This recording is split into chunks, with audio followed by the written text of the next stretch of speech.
Welcome to Chasing Dreams, where I share Herbie and I's journey as we prepare to go to the Masters at Wellington International. And even though that's a long way off, and I haven't even gotten out of the schooling shows yet, this is what it takes for an adult amateur equestrian novice who wants to go from his kind of old cowboy barrel racing horsemanship Wild West days to being a more refined and delicate and patient rider who wants to reform the way he interacts with horses.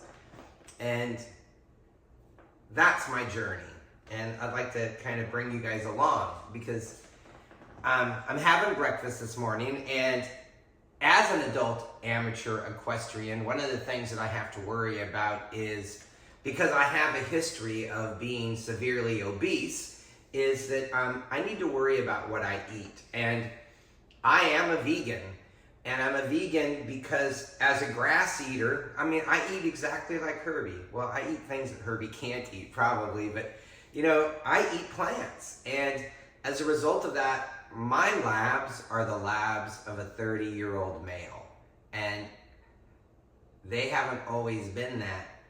And they're that way, and I know I had help with the GLP-1, but where I didn't get help is that I took the help that the GLP-1 gave me and I went beyond it. And I reformed the way I eat. And a lot of people don't know this, but I have struggled with eating most of my life, right? And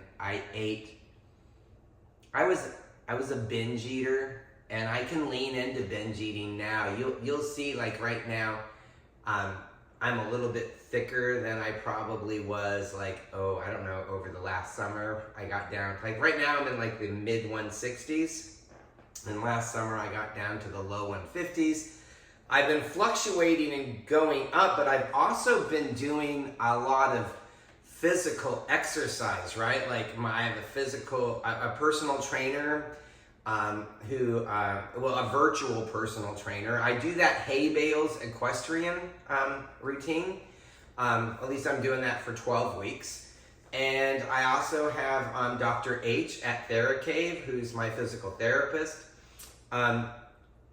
I didn't really, other than the GLP-1, I didn't really have a lot of dietary counseling advice that led me on my journey to becoming a vegan. If you haven't noticed, if you're in my life, if you know me, you know that I've been obsessively consuming information about riding horses correctly, how to handle horses correctly, how to moderate my own emotions when I get flooded, when my horse and I are in difficult situations where maybe my horse isn't going in a space where I want him to go. How do I not overreact? So those types of things I've been learning as an equestrian, and that has been different than my experience as a barrel racer. And largely, I would have to say I had really great trainers as barrel racers. I had 3 people who worked exclusively and extensively with me. And they were all 3 still trainers in the barrel racing world. And it's so funny because it's Lance and Lindy and Sandy B and Nikki and Phyllis T, and all of these, and it's so weird because I'm reluctant to use people's names that are in the barrel racing world and highlight them as a vlogger. Oh, and I'm in love with, I'll just say it, I'm in love with Latricia Duke and DM High Roller. I've watched almost every single run that Latricia has ever posted, and she and I used to be competitive. Our tents for a lot of the races, if she was coming to a Pac West barrel race, I put Latricia Duke next to me. If I was going to Judd Little race over in Oklahoma City, I loved it when I was close to Latricia. So she remains a very close personal acquaintance to this day. In fact, I've been messaging her during her entire NFR run, and I absolutely adore her. You can watch Latricia's runs on DM High Roller at the NFR. You can just go to YouTube and Google that, and you will see somebody who rides like an equestrian. There are barrel racers that ride as well as equestrians ride. I don't know if I just wasn't in the space to quite understand how rough my hands tended to be when I was a barrel racer. I think I might have been a bit too defensive about, like, when people wanted to correct me, like, oh, I know what I'm doing. And I'm finding that being defensive when someone's trying to correct you as an equestrian is just not something that's useful. You really need to understand that your trainer and your fellow equestrians who have years more experience than you do, that when they're leaning in because they're really trying to help with horse welfare. And to me, that's everything. And I have to tell you that I don't know if I ever understood that as well as I understand that now, right? And maybe it was the way I competed before. It was all about the win. And right now, do not get me wrong. I'm going to be all about the win, right? But I'm in a golden space right now. If I was to talk about like where I'm at right now as a competitive show jumper, I would say this is my Camelot era, right? The schooling show era, the era before I go into rated shows. I'm with young competitors all day. I'm competing, and since I'm I live within an hour of Wellington, and if you are lucky to live like near Wellington, near the Kentucky Horse Park, near Triumph, I get that one mixed up. But any of these big show jumping centers where big equestrian events happen, you're probably more likely to end up in the Olympics or on the or at the Global Challenge, the GCT. These are hotbeds of talent for equestrians. In fact, like right now, there are about 4,000 to 5,000 horses that have come to Wellington, Florida for 13 weeks. And there is a high percentage of these, like, shows go all day long, every day, and there are a lot of young competitors, a lot of them. And being in the midst of future Olympians, hanging out with parents who have kids who have dreams that mirror mine, right? Like, and it's weird because it's like, here's this old dude, right? And here are all these young kids. And in the middle are the parents, right? And I've never, like, really, since I didn't live by my kids, you know, during their sporting ages, I never really had that experience of hanging out with fellow parents of kids that are competing. That's just never been on my thing, right? Like, and now I'm hanging out with fellow parents because I'm a parent and a grandparent, and I'm the kid that's competing. And Bill would probably tell you that I am definitely the kid that's competing, right? So along the way, so this weekend, we know that I got first place and fourth place, and it was rather exciting, right? So when I go into my get to the arena, the first thing I want to do is memorize the course. And memorizing the course can be challenging for me. Because my mind, you know, I have ADHD and my mind races all the time. And then you layer on top of that anxiety. like I have severe performance anxiety, and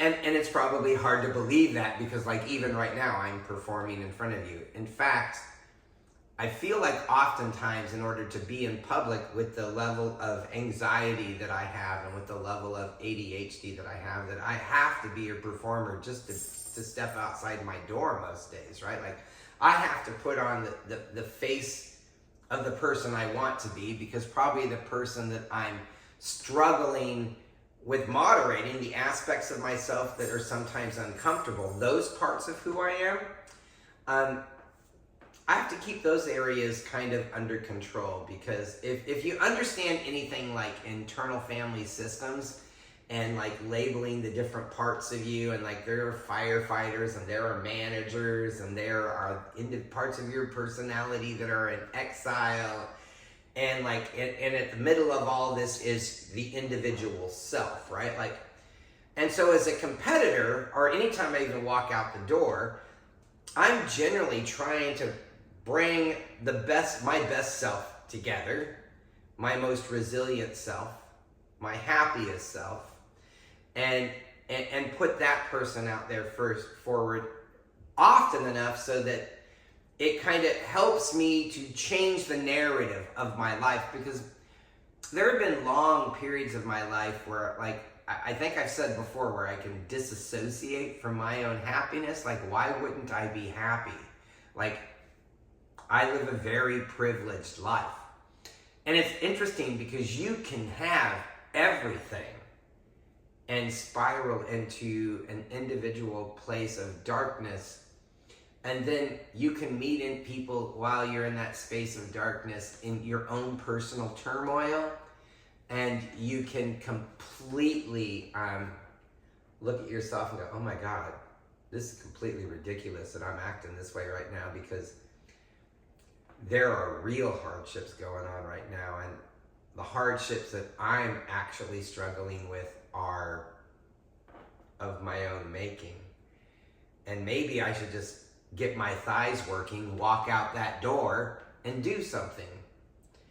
And so this horse fascination that I've had most of my life, it's about getting my thighs moving and walking out the door, especially when there's a lot of anxiety and sadness and depression that I struggle with.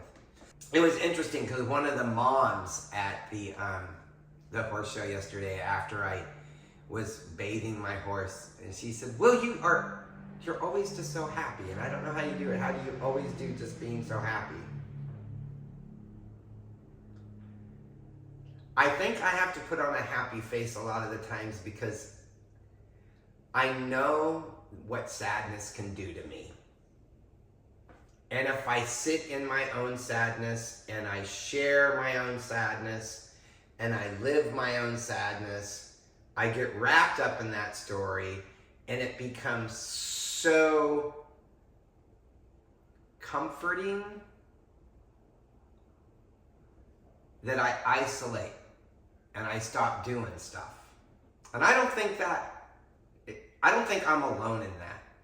And I think a lot of us who are chasing dreams, or who have dreams, right? Like a lot of us have dreams and we don't know how to get to them. And so that's kind of what I think is why I'm happy. I choose to be happy. I choose to put a smile on my face because being happy is just so much easier than being sad, right? I choose to forgive people who have hurt me, because choosing forgiveness and just letting the hurt go and letting that part of the story go is just easier for me. So I guess like that was a tangent right there. But so the first time I start through the course, one of the things I really have liked lately is there's a competitor on our team named Kylie, and Kylie has competed at all of these horse shows number of times with my trainer January. So she already has a language for all the jumps at all of these horse shows. So like when Kylie's there, I'm so happy. She is like my learn the course truth serum. And I'm not exaggerating. Like, Jan comes up to me and she's like, whoa, and it's like, hold on, Jan. Don't flood me yet. Don't let me get flooded. I've got all this adrenaline going through my... And then I start thinking about, like, if Kylie was telling me, it would be, it's the partridge to the music note, to the American, to the sunset, to the cotton candy. She had to the wave. She has all these one-word descriptions of the jumps, right? And I'm like, down. Love that, right? Like, so after when I get to the arena and I get the course in my head, so first thing I do is I take a picture of all the courses, right? And after I take a picture of all the jumps, the next thing I do is I go out to the side of the arena and I figure out where the gate is, and I figure out where the finish line, the starting line is, and the finish line is, and then I go through the course, right? Okay, so the start is the sunset and the finish is the cotton candy. Okay, so we know where the start and the finish are going to be for this group of races. So the next thing I do is I just go 1, 2, 3, 4, 5. I walk through the course in my head one time. So I need enough time to go through it the first time slowly by myself. And then the next thing I do is I go through it a little bit and I just say, okay, repeat it to yourself. Where are you going? And I have to have it the full arena in vision, right? I have to see it, repeat it. So that's what I do, is I repeat it and I visualize myself walking around it. The third time, before I even step into the arena, I go, sunset. Step right, look left. Wave. Step right, look left. Frenchie. Step left, look right. Combination. First piece, 5 strides. Step forward, step right, look right. So I start adding in on the third and fourth times the directions that I'm going to go. So I just need about 3 or 4 minutes where I dial into my own self and I repeat it a few times. And if my adrenaline's there and Kylie's there, I'm going to Kylie, just tell me the course, right? I don't have a problem memorizing the first course and the jump off. And I think,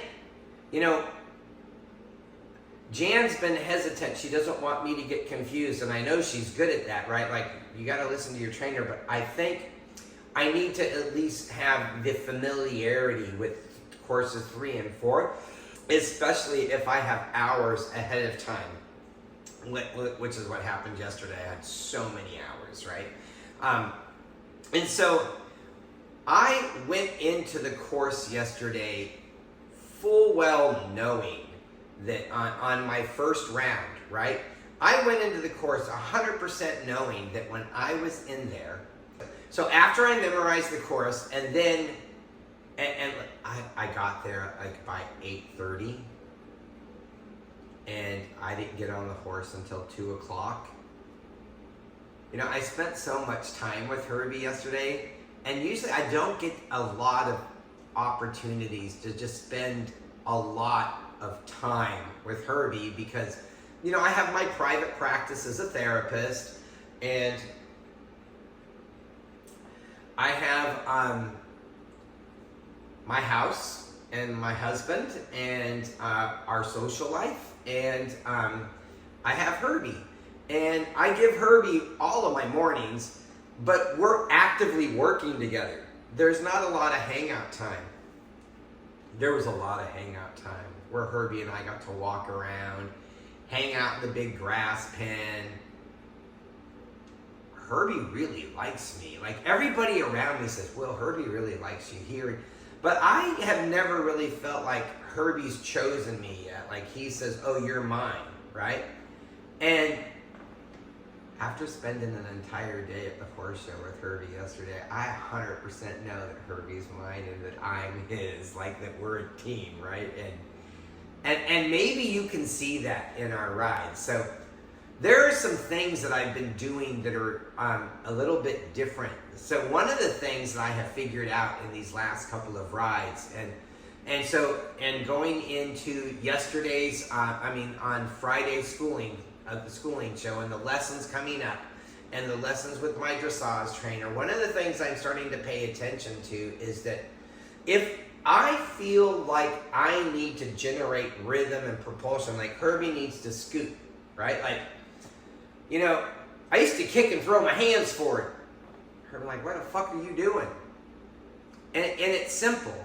What I do is I sit on my haunches and I wrap my legs around my horse, and I have my first thing on my way into the arena when I am going to compete, or if I'm going to get into the warm-up pen, I settle my weight into my heels deeply.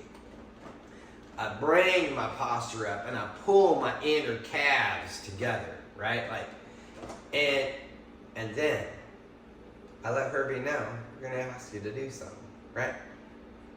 And Herbie comes to me in those minutes. He's paying attention to me. I better pay attention. He's going to ask me to do something, and I'm going to do it. Herbie likes